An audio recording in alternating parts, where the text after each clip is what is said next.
Welcome back into our education session. Today we're going to talk about goal setting and how you motivate yourself once you've finished with the exercise program, and in an ongoing way how you're going to continue to maintain that independence and that improvement that you had hopefully through the Scots program. What motivates us? Think about goals in terms of self-management. Remember that one of our primary goals from the Scots program is to give you the skills and the strategies to manage your condition yourself. We aren't curing you. What we're doing is hopefully giving you an opportunity to build on the strengths that you have. Look at the things that you can do and see how you can do those things better. Why do we set goals? How often you set goals in your life? Do you do it just in your head? Do you write goals down? Do you talk about your goals with your partner or your circle of influence? How do we set goals? We're going to have a look at a couple of strategies and how to set goals, what you might need to put in place to make sure that you are most likely to have a successful outcome. Hopefully you'll get to the end of this session and have some strategies in place and some skills in place that enable you to set goals to maintain the progress that you've been able to achieve through the Scots program. You will remember when you were first assessed, you may have been asked, what would you like to be able to do more of? In other words, what can you do that you're not quite doing as well as you would like? It may be something to do with self-cares. You may want to be able to put your shoes and socks on more easily. It may be that you're having a little bit of trouble getting in and out of the shower. It may be that you can't stand at the sink for long enough to prepare food. It may be you're having real trouble getting out of your favourite chair or getting in and out of the car. These are things you can do because you have to, but you just want to be able to do them a little bit better. They could be relating, as I said, to self-care activities. They could be relating to activities of productivity. They could be relating to activities of leisure. Let's review the activity categories then. Break those down just a little bit more. So self-care activities, personal care. It includes things like making yourself hygienic and making yourself presentable. In other words, showering, dressing, etc. That would be self-care. Also, feeding yourself, preparing your food, getting yourself from A to B so you can go shopping, you can get into and out of the car. Those are all self-care. Productivity activities would be things that overlap sometimes with self-care. Also, getting in and out of the car so you can get out and about in the community. Perhaps productivity is how good you're getting on in the garden. Your ability to cut the hedges or prune the roses. It may be that your productivity is just simply your ability to walk with the dog around the block. Certainly that's productivity for the dog. And then your leisure activities are those things that you do when you are freed from the obligation of self-care and productivity. Now those leisure activities tend to be the things that fall off the end of your day because your self-care and productivity activities are so difficult. But the leisure activities are just as important, and you need to attend to them just as much in terms of laying out your day as you do self-care and productivity activities. So leisure may be things that involve getting out in the community, having coffee with your friends. Leisure may be physical activity, but it may also be just simply taking time out to read, to do crosswords, to do your knitting. It may be leisure involves spending time with your family, your grandchildren, etc., etc. Self-care, productivity, and leisure activities should be attended to when you're thinking about your daily activities and setting goals in equal measure. Remember, when we come to set goals, we are basing the goals on strengths, things that you can do, not things that you cannot do.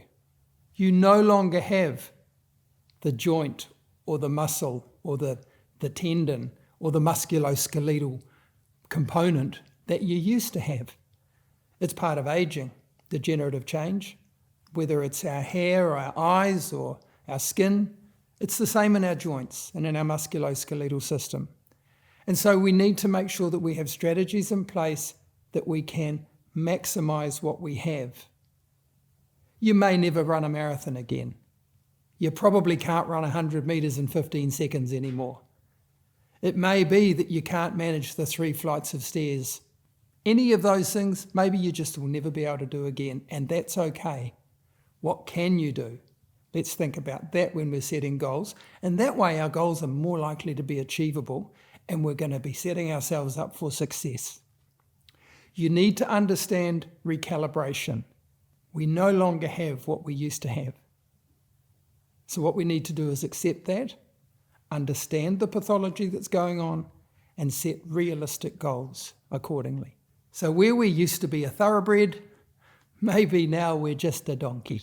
We can still have the same number of limbs and we still head in the same direction. We just ain't quite what we used to be, and that's okay. I well remember a participant of the Scots program sharing with me the process of grief. They had lost their ability to do some of the things that they held dear to them. And she described, first of all, denying that.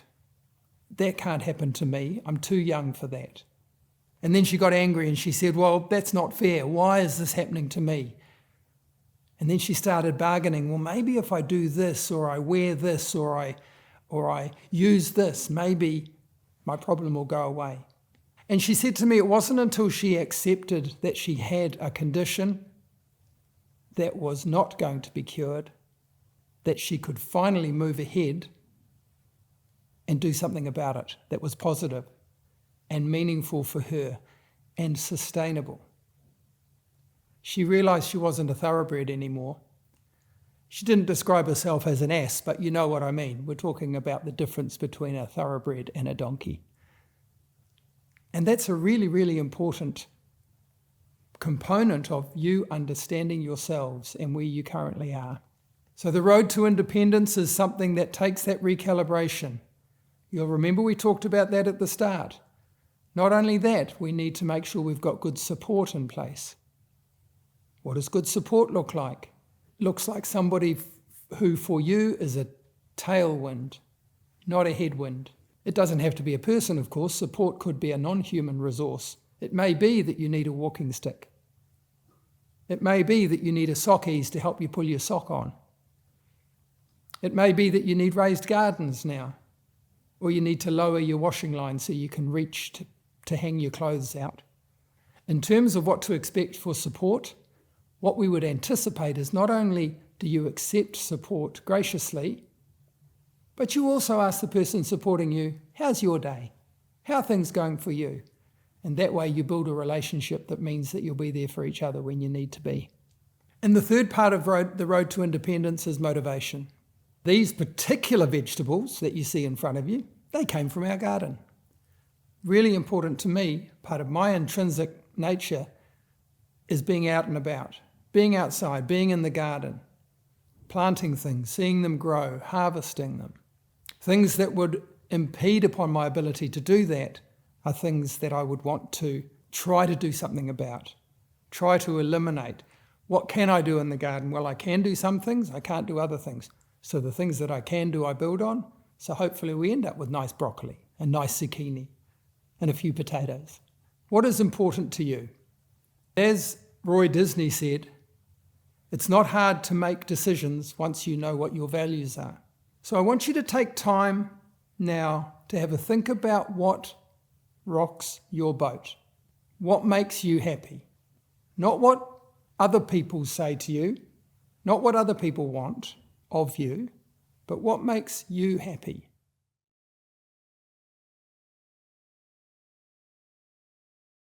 What sort of person are you? Are you outgoing? Are you an introvert? Do you like socializing? Are you an inside person? Do you like your craft? Are you an outside person? Do you like your gardening? Do you love your pets? Where does your family sit within your value system? Do you have a faith? What are the cultural things in your life that you value? Usually your value system came to you as a child. And so sometimes it's worth looking right back to what you were like, even as a preschooler. What were the things that really made you happy then? Because that's likely to be intrinsically what keeps you moving now. So when we're setting goals, we're more likely to set goals that are going to be successful if they relate to what is personally, intrinsically valuable to us. Sometimes we do require a little bit of a kickstart, if you like, from somebody else. The Scots program is a really good example. You weren't really sure maybe what exercises you needed to do for your knee or your shoulder or your hip or your back. So you needed somebody to give you a little bit of advice. And they'll have asked you to do specific exercises a certain number of times in the day. And once you were able to do that, progress you appropriately or change them and tweak them as necessary. You needed somebody else to do that for you to get you started. It may be, if you're still working, that your boss or your colleagues want you to do something. It's not really what you want to do, but it's what you have to do because it's part of your work. There may be an app on your phone or on your smartwatch, the number of steps, for example, that you take in a day. So that might be motivating you from the outside. And we call that extrinsic motivation. And extrinsic motivation is really good to get you cracking on a pathway. For example, the Scots. And it's really good at getting you starting to think about physical goals that might be beneficial for you, trying new things, giving you new ideas, especially things that you may not have thought of. Sometimes it might be simply reinforcing what you're already doing, saying, yep, that's exactly what you should be doing, or maybe just try it a slightly different way. The other form of motivation, which is the one that's going to keep you moving once you've finished the Scots program, is intrinsic motivation. You need to have a why, and that why needs to be related to your intrinsic values and to your strengths. I am doing this exercise, I am doing this activity because. And if you can't follow the because with a phrase that is meaningful to you, that has value to your life, then it's going to be really challenging for you to continue with that activity. You need to know what your why is. I am doing this because. So both extrinsic motivation and intrinsic motivation are really important. Extrinsic motivation will get you started, might give you some new ideas, a new approach, a different way of doing things. You may need somebody, a little birdie on your shoulder for the first little while, just to keep you going and get you cracking. Once that little birdie has flown away, your intrinsic motivation is what will keep you going. Value-based, strength-based. So when it comes to setting goals, it is a value and strength base upon which we build our goals. We need to think about what strategies we might need. What do we need to alter or change or tweak? What can we do that's going to make the health goal easier? And who or what do we need to help us to do it? We reiterate again and again through the Scots program that your journey is one that you should not take alone. You should take somebody or something with you to help you. Now, if you have the Scots handbook, the Sustained Wellness Arthritis Program Education Handbook, you will find through the handbook a number of opportunities for you to write health goals. Write down the strategy that's needed and write down the support people. If you don't have the handbook, take a little bit of time now to write down on a piece of paper health goals, strategy, support needed.